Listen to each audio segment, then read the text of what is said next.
This is your Daily Dose with Dr. D. Here's Dr. Daniela Schreier.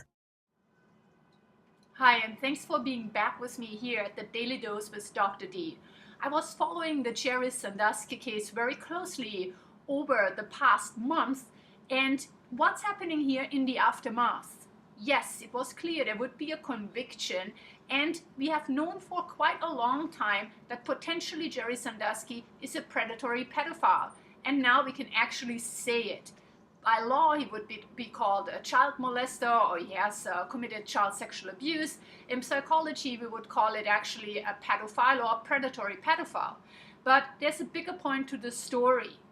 The fact is that he was out there. He had power and access, and in the face of everybody, actually, he acted out. He used the university shower rooms. He used hotels. He used his own home basement. There were multiple reports filed by mothers of the victims before to the university campus police.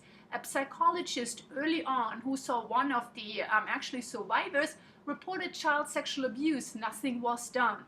The case was investigated, and then legally the investigation was dropped, and the person who had done the investigation disappeared. He can't be found anymore. It sounds like really mafia techniques. I'm sorry if I'm coming forward and I'm just stating that so blandly. So now what is happening actually? Yes, Jerry Sandusky is going to be incarcerated, potentially for the rest of his life. If he ever comes up for parole, potentially he will go for civil commitment. What does that mean?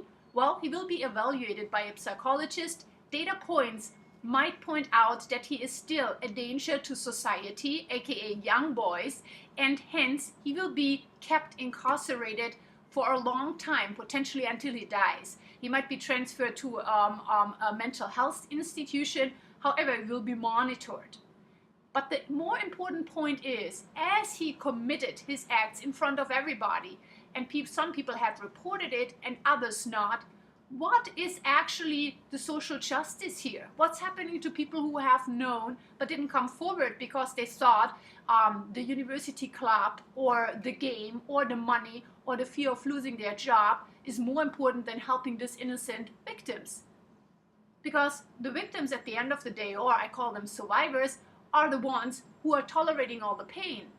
But there were people knowing about it. So what happens to those people, or all of us, who kind of looked at it but didn't do anything about it? So there's a social justice aspect in this story that I feel has not really been elaborated about. And maybe that's what we all want to think about it. Thank you so much. Bye.